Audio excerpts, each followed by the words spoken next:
4x20 Bushnell scope from Lazada. Nabili ko siya for only 313 pesos. Ayan, so titignan natin kung okay ba to gamitin, kung nakaka-hold ba siya ng zero, kung matibay ba. Yan, tignan natin mamaya sa review. Yan. So aluminum yung pinaka ano niya, yung tube niya sa gitna, and then yung pinaka objectives niya is plastic.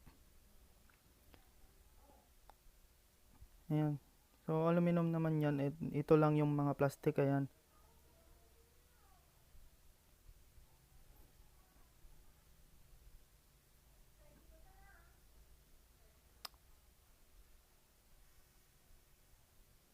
So yan, yung pinaka mounting niya is 11mm for dovetail rail. Then yung pinaka turrets niya is wala siyang clicks. Yan, umiikot lang pero wala siyang clicks. So hindi ko alam kung magandang klase ba yun o hindi, kasi sa mga scope na ano may clicks dapat. So ito yung pinaka reticle niya, fine duplex siya. Pwede nyong gamitin yung ano, Leupold 4x28 fine duplex sa Strilok. Yun, parehas sila ng calibration. Fixed power po to 4 times. Oh, yan. So, okay naman yung mount niya. Pasok naman sa 11mm dovetail rail ko. Ayan, na ginawa ko.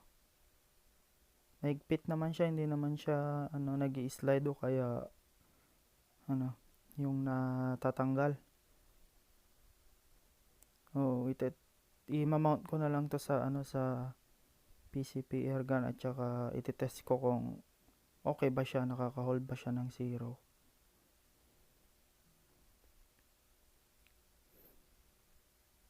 Yan, dyan ko siya i-mount.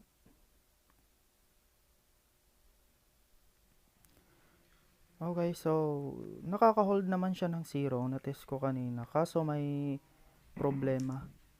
Yan, yung pinaka turret niya is dalawang screw lang yung nag-hold, tapos plastic pa yung pinaka housing. Yan, no, dalawang screw lang.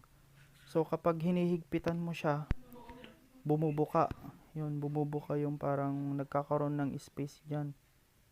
So ibig sabihin hindi reliable yung turret niya. So tsaka medyo mahirap siyang i-zero. Yan, so yan, kung magalaw mo ito o kaya mapisil mo, mapindot-pindot mo, sigurado mawawala yan sa zero. Yan. So dapat at least apat sana yung nilagay nilang screw para ano, maganda yung turret niya. So payo ko, bumili na lang kayo ng 3 to 9x40 na Bushnell. So yun lamang po. Salamat.